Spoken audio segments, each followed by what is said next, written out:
प्रणाम दोस्तों, स्वागत है आपका अपने परिवार, आपके अपने चैनल ज्ञान सागर एक यात्रा में। तो आज का हमारा विषय है प्रस्थानत्रय। प्रस्थानत्रय क्या है, इसका अर्थ क्या है तथा कौन से ग्रंथ प्रस्थानत्रय के अंतर्गत हैं और क्यों।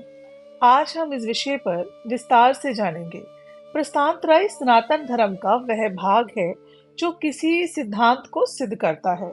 यदि किसी सिद्धांत को प्रस्थानत्रय द्वारा सिद्ध नहीं किया जा सकता तो वह सिद्धांत मान्य नहीं है। इसलिए प्रस्थानत्रय द्वारा प्राचीन काल में भारतवर्ष में जब कोई गुरु अथवा आचार्य अपने मत का प्रतिपादन एवं उसकी प्रतिष्ठा करना चाहता था तो उसके लिए सर्वप्रथम वह इन तीनों पर भाष्य लिखता था। निम्बकाचार्य, आदि शंकराचार्य, रामानुजाचार्य, माधवाचार्य आदि बड़े बड़े गुरुओं ने ऐसा करके ही अपने मत का प्रतिपादन किया। तो आइए जानते हैं प्रस्थानत्रय क्या है। प्रस्थानत्रय, प्रस्थान का अर्थ होता है जाना और त्रय का अर्थ होता है तीन, यानी तीन प्रस्थान। श्रुति प्रस्थान पहला, दूसरा हमारा स्मृति प्रस्थान, तीसरा न्याय प्रस्थान। यदि किसी सिद्धांत को सिद्ध करना है तो आपको इन तीनों प्रस्थान से जाना होगा और प्रमाणों से सिद्धांत को सिद्ध करना होगा, यानी तीन ग्रंथों से जाते हुए इनके प्रमाणों से सिद्धांत को प्रमाणित करना। और हर प्रस्थान का एक ग्रंथ है। उम्मीद करती हूँ कि आप प्रस्थान क्या है समझ गए होंगे। यहाँ अगर आप समझ गए हैं तो बहुत अच्छी बात। यदि आप नहीं समझे हैं तो अभी आप थोड़ा सा वीडियो को पीछे करें और एक बार फिर यहीं से देखें और ध्यान से समझें और अपने डायरी में कॉपी, पेन, रजिस्टर अपने पास रखें और कहीं इस बात को लिखते जाएं। साथ के साथ जब हम कोई चीज़ सीख रहे होते हैं, पढ़ रहे होते हैं, जब उसको हम अपनी भाषा में और अपने तरीके से उसे सुनकर उतार लेते हैं, समझ लेते हैं, तो वह हमें जल्दी याद हो जाती है, समझने में हमें आसानी हो जाती है। फिर आपको बार बार ये खोजने की ज़रूरत नहीं होती क्योंकि आपने ऑलरेडी उसको समझकर अपनी भाषा में लिखा होता है। तो आइए जानते हैं। प्रस्थान में तीन प्रस्थान हैं और हर प्रस्थान का एक ग्रंथ है, जैसे कि मैंने आपको बताया। तो मैं बताती हूँ कि वह कौन कौन से ग्रंथ हैं। श्रुति प्रस्थान उपनिषद, स्मृति प्रस्थान श्रीमद् भागवत गीता और न्याय प्रस्थान ब्रह्मसूत्र यानी वेदांत। श्रुति प्रस्थान इसलिए कहा जाता है क्योंकि उपनिषद वेद का अंश है। वेद को श्रुति कहा जाता है।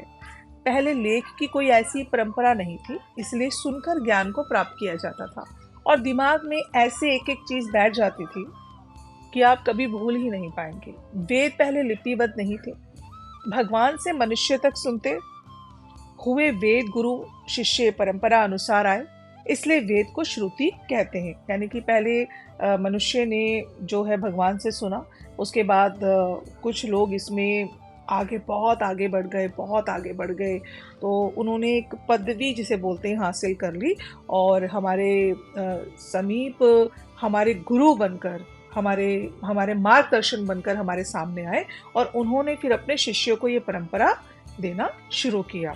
तो इसीलिए इसे हम वेद श्रुति कहते हैं। ठीक है, अब हम आते हैं स्मृति प्रस्थान पर, यानी याद करना, स्मरण करने जैसे कि रामायण, महाभारत, श्रीमद् भगवत गीता आदि स्मृति प्रस्थान है। यानी कि याद किया ना, आप कथावाचक को भी देखते होंगे, उनको पूरा याद रहता है और तब वह कथा करते हैं। तो ऐसे पहले भी ऐसा और अभी भी देखा जाता है कि लोग रामायण को कंठस्थ याद कर लेते हैं, महाभारत को कंठस्थ याद कर लेते हैं, स्मरण कर लेते हैं ना, श्रीमद् भागवत गीता को।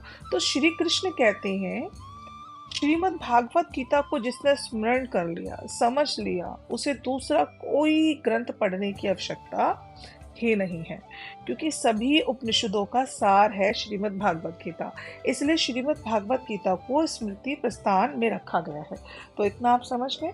अब हम आते हैं तीसरे ग्रंथ पे। ठीक है, तो हम आते हैं न्याय प्रस्थान। क्या है न्याय प्रस्थान? यानी तर्क, प्रमाणों के आधार पर किसी निर्णय पर पहुंचना न्याय कहलाता है। ब्रह्मसूत्र के रचयिता जो थे वह थे वेद व्यास जी, जिन्होंने ब्रह्मसूत्र लिखा और तर्क तथा प्रमाणों द्वारा उपनिषद के सिद्धांतों को सिद्ध किया, क्योंकि बिना तर्क और प्रमाण के उसे सही नहीं माना जा सकता। तर्क और प्रमाण पूर्ण रूप से सिद्धांत को न्याय देते हैं। तो आप समझ गए होंगे कि प्रस्थान त्रय क्या है।